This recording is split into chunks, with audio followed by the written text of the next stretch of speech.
င်္ဂလာပါ Little Universe Channel လေးကနေပြီးတော့ပြန်လည်ကြိုဆိုလိုက်ပါတယ်ဒီနေ့တော့ချင်းမိုင်ကိုသဲနဲ့တူတူသွားကြရအောင်နော်ဟုတ်ကဲ့သဲတို့ဒီ April တုန်းကပေါ့နော်ချင်းမိုင်ကိုသွားခဲ့တဲ့ခီးစဉ်လေးကိုvlog လေးရိုက်ထားပါတယ်ရှင်အလဲအပတ်သက်မဟုတ်ဘဲနဲ့ school tour လေးတွေလုပ်တယ်နောက် local markets တွေမှာရှောက်စားကြတယ်နောက်တော့ဒီချင်းမိုင်ရဲ့နာမည်ကြီး temples တွေအထင်ကြီးနေရာတွေကိုအများကြီးသွားရောက်ခဲ့ကြပါတယ်9ရက်တာခရီးစဉ်လေးဖြစ်တဲ့အတွက်လည်းတည်တည်ချာချာအပိုင်းလေးတွေခွဲပြီးတော့တက်နိုင်တဲ့လောက်လေးပေါ့နော်ဗီဒီယိုလေးတွေကိုအပိုင်းလေးနဲ့အတူတူတင်သွားပေးမှာဖြစ်ပါတယ်ရှင်အဲဒါကြောင့်တဲ့ရဲ့ YouTube channel လေးကို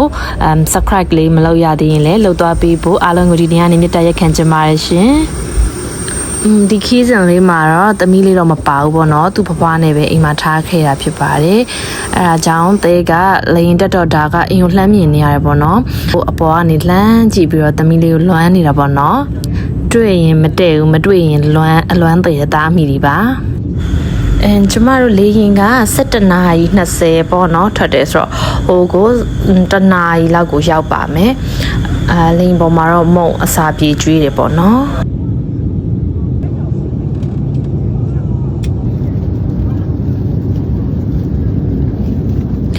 ကဲချင်းမိုင်ကိုရောက်ပါပြီပုံမှန်ဆိုရင်တော့လေရင်ဒီမစင်းခင်ခဝေးဝေးတွေကတောင်တန်းတွေအလဲအမြို့လေးကိုလှမ်းမြင်နေရတယ်ပေါ့နော်ဒါပေမဲ့တဲတို့သွားခဲ့တဲ့ဒီရာသီကကြတော့ဒီ smoke season ဖြစ်နေတယ်ပေါ့ချင်းမိုင်ရောက်ပါပြီအဲ့တော့လေရင်ဘိန်းချကန်နီးမှာပဲမြို့မြင်ရတော့တယ်ပေါ့နော်သူကဒီ February လကုန်ခါနီးလောက်က March လရဲ့ April ဒီ first week လောက်အထိကတော့သူ air pollution တွေ level လည်းမြင့်နေ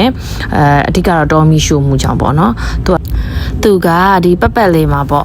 တောင်တန်းတွေကာရန်ထားတဲ့ဒီခွက်လေးပေါ့နော်မြို့ကခွက်ပုံတန်းလေးဖြစ်နေတဲ့အခါကျတော့တော်မီရှို့မှုများလာတဲ့အခါမှာဒီမီးခုံးငွေတွေကအပေါ်ထွက်မသွားနိုင်ပဲခွက်ထဲမှာပဲရှိနေပုံစံမျိုးမြို့ကိုအုပ်ထားတဲ့သဘောဖြစ်နေတာပေါ့နော်လေရင်ကလည်းဒီ N95 mask တွေတက်ဖို့လို့ဘာလို့တော့ပြောတယ်ဒါပေမဲ့တဲတို့ဆင်းသွားတဲ့အခါကျတော့လည်းအေးဆေးပါပဲဘာမှသိပ်ပြီးတော့ထူပြီးမခံစားရအောင်ပေါ့နော်ဒါကတော့ချင်းမိုင်လေးစိတ်ပါသူဝနဘူမီတို့ဒီထမောင်းတို့ထဲဆိုင်တော့အများကြီးသေးပါတယ်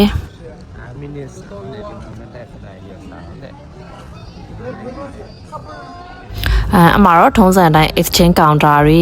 နောက်တော့ဒီ form sync up ပေါ့နော် counter တွေနဲ့taxi တို့ဘာတို့ပေါ့ grab တွေ boat တို့ဘာတို့အဲ့ဒါတွေရှိပါတယ်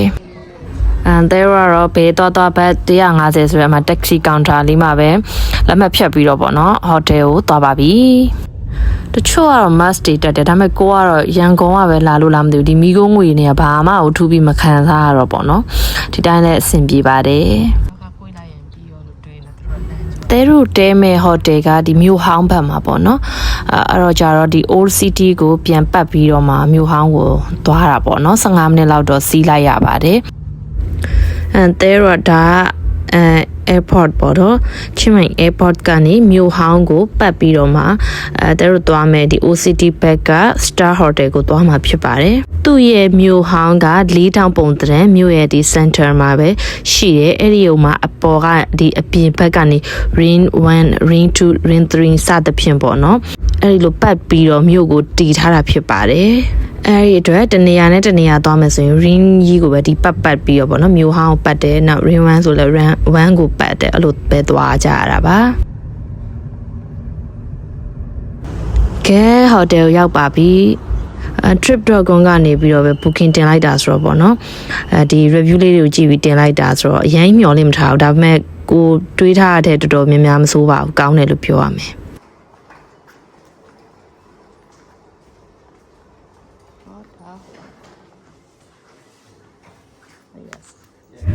ရှောက်လန်းတစ်ဖက်တစ်ချက်မှာလည်းဒီပကြီးကအကြီးတွေပဲမိုက်တယ်သူ modern ပကြီးတွေအများကြီးပဲ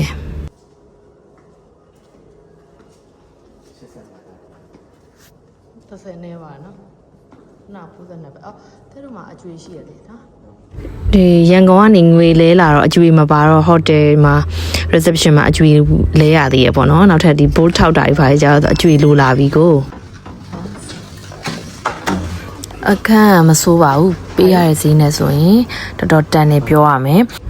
breakfast buffet လဲပါတယ် swimming pool လဲပါတယ်အဲ့ဒါဟိုမှာဒီခရီးသွားရသည်မဟုတ်လို့ထင်တယ်တဲတို့ဘယ်လောက်လဲတခန်းကိုတညကို$28လားအဲ့လောက်ပဲကြာတင်တယ်ပေါ့နော်ယောက်ျားရောက်ပြီးဟေးဆိုလို့ရှင်သူကမီးခလုတ်တွေလိုက်စစ်တယ်ဘာလို့တာလဲတော့မသိဘူးပြီးရင်ဖုန်းအားသွင်းစရာရှိရအားသွင်းတယ် power bank တွေအားသွင်းတယ်စသဖြင့်ပေါ့နော်တဲ့တရေပဲကြောက်တယ်ကျန်တာမကြောက်ဘူးပေါ့နော်တဲ့တခါဖုခက်မှာတော့ထင်တယ်ဟုတ်တယ်တရေ6ခန့်ဘူးလေအဲ့တော့ကိုစိတ်ထဲမတိုးမတန်ဖြစ်နေအဆင်မပြေဘူးခုဒီခန်းလေးကတော့တန့်နေအဲ့လိုစက်သိမ်းထားရမရှိဘူးကျမတို့ခဏနားပြီးတာနဲ့ဒီဟိုတယ်နားကလေပစ္စည်း shopping mall ကိုပတ်ကြတယ်အဲ့မှာပဲတကူကူစားမယ်ပေါ့နော်သွား3-4မိနစ်တော့လမ်းလျှောက်လိုက်တာနဲ့ရောက်နေပြီပေါ့နော်နှွေခေါင်ပေါ့နော်နေ့လေ7ခွဲကြီးပေါ့နော်အဲ့ချင်းကအဲ့လောက်ဆိုပေမဲ့မပူတော့သေးတာအပြင်မှာလေနေနုလေးလိုပဲခံစားရတယ်ဒီဂရီကတော့ဟိုလောက်ရှိမယ်29လောက်ရှိမယ်29 29လောက်ရှိမယ်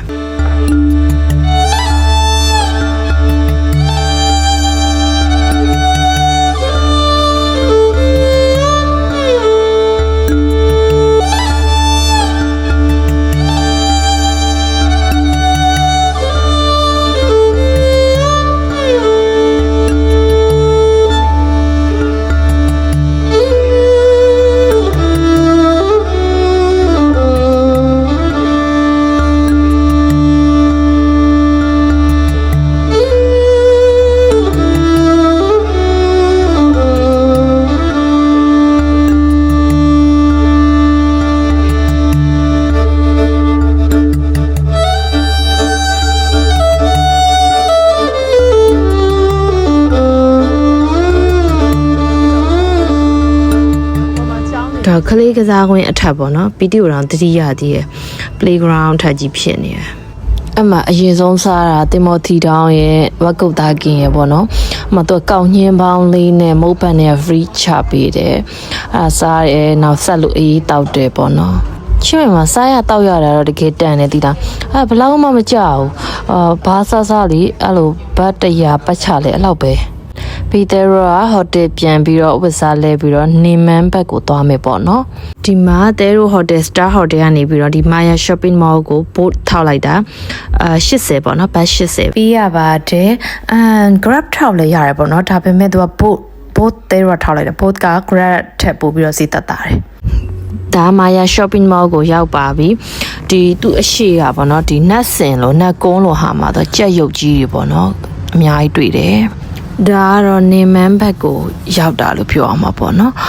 သူက OCD နဲ့နေမန်းဆိုပြီးတော့အပိုင်းနှစ်ခုရှိရပေါ့မြို့မှာနေမန်းကကြတော့ခင်မီတယ်ဒီ international students တွေများတယ် foreigner တွေအများများတယ် foreigner တော့ OCD မှာလည်းရှိပါတယ်ဒါပေမဲ့နေမန်းမှာကကြတော့ဒီ cafe ဆိုင်တွေ branded shop တွေ shopping mall ကြီးတွေအဲ့လိုမျိုးပေါ့နော်အနေမျိုးပြလူနေမှုပုံစံမျိုးတွေတွေ့ရတယ်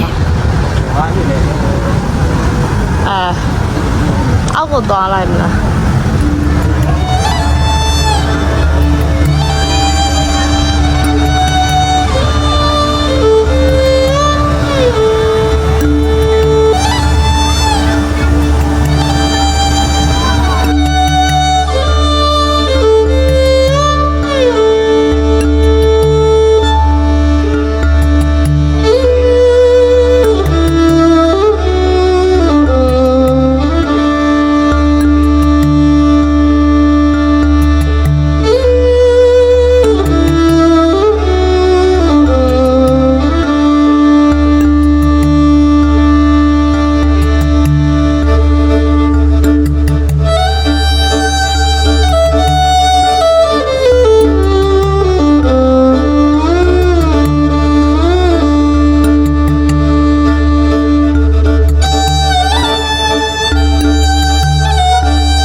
ဆိုင်တွေအများကြီးပဲ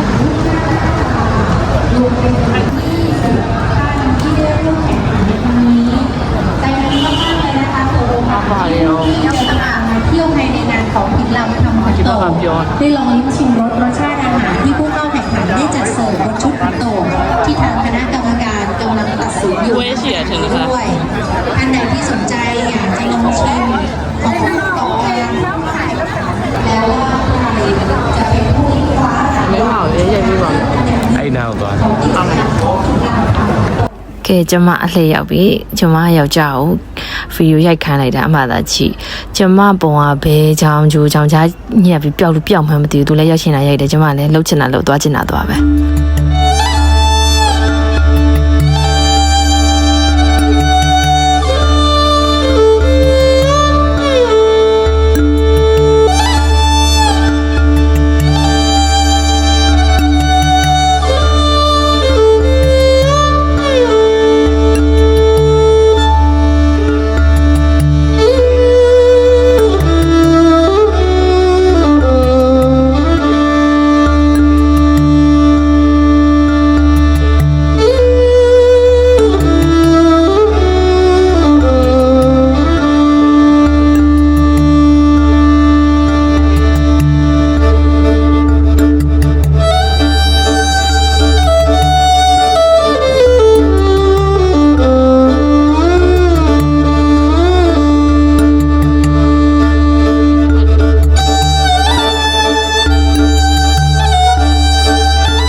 ဒီမှာကျမရိုက်ပြထားသလိုပဲသူတို့ကတော့ handmade ပစ္စည်းလေးတွေ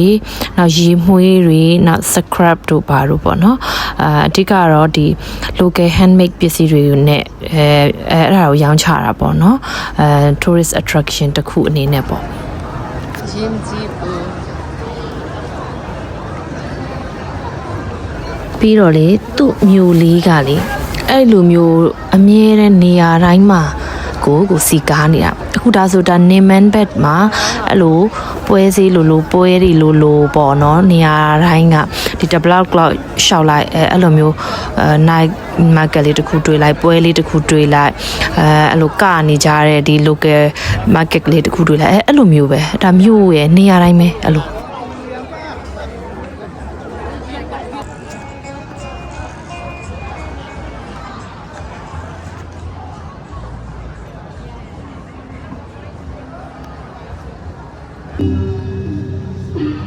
ဒီလိုမျိုးတော့မဟုတ်ရဲ့ရှိရဆက်ရှိnight market တွေ night bazaar တွေနောက်တော့ဒီ unplugged တွေနောက်ဘားတွေပေါ့နော်ဘားတွေနောက်လူငယ်တွေအတွက်ဒီဗာလဲကတဲ့ဟာလေး dancer တွေ ground dance လားဘယ်လိုခေါ်လဲအဲ့လိုဟာလေးတွေအနေရာတိုင်းပဲလမ်းလျှောက်ပြီးတောက်လျှောက်သွားနေရုံပဲကိုကသိလားစားတောက်ဆိုင်တွေကတော့ပြောမနေနဲ့နေရာတိုင်းမှာအဲ့ဒီအသီးတီးဆိုင်တွေအထောင်းဆိုင်တွေအကုန်လုံးစားကျင်တာမှန်တယ်မရှိရကွာ seafood တွေအဲ့လိုမျိုးအကင်တွေပေါ့နော်အားလည်းကောင်းဟောတရားice cream ဘုရားကားတဲ့ကောင်းပြရမောင်းတယ်ကြည့်လိုက်ပါလေရကြ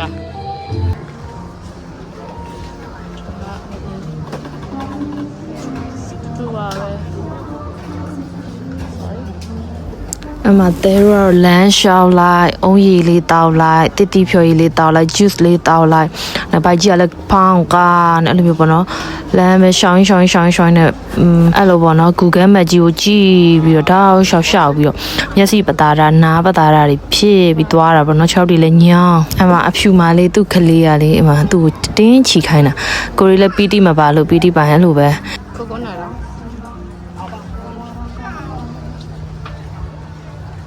တယောက်ကချီရမှာတည်တာသူ့ဖေဆိုချီပြီးနောက်ကလိုက်ရမှာပေါ့အခုတော့သူမပါတော့ easy for 2 ယောက်အဲ့မှာ2ယောက်သားကွစ်တီကိုလာအဲ့ဒါစားတယ်ညက်ပြားကြော်စားတယ်ဖက်ထုတ်ကြော်စားတယ်ပေါ့နော်ခောက်ဆွာရတော့မနဲ့ဖြန်မှပဲစားမယ်လို့အိမ်နေရမျက်စိနည်းနည်းနှာခြင်းနာတာတော့ဟိုရန်ကုန်မှာတည်းရပါရန်ကုန်မှာတည်းနာတာဆိုအုံတို့တွေပါတော့မစားသေးဘူးပေါ့နော်ခောက်ဆွာရတော့အမလေး night bazaar မှာပုံတူပကြီးဆွဲပေးတာပေါ့နော်ရန်ကိုတူအောင်ဆွဲတတ်တယ်တကယ်အလင်းအမောင်အမိန်အဖြော့အကုန်လုံးအသေးစိတ်ဆွဲပေးတာပေါ့နော်အဲဒီဘေးတောက်လျှောက်မှာအဲ့လိုဆွဲပေးနေတာသူကနည်းနည်းတော့ဈေးများတယ်ဘတ်1000ထင်တယ်အဲ့လိုသူကပုံတူပေါ့နော်ဓာတ်ပုံလည်းရတယ်ရှုခင်းပုံလည်းရတယ်ကိုယ်တိုင်ထိုင်ပေးလည်းရတယ်ပေါ့အဲ့လိုဆွဲပေးတဲ့နေရာလေးဖြစ်ပါတယ်night bazaar ရဲ့ဒီ tourist attraction တခုပေါ့နော်နောက်ဗီဒီယိုလေးမှာဆက်တွေ့မယ်နော်ကြည့်ရှုပေးရကျေးဇူးအများကြီးတင်ပါတယ်တတာ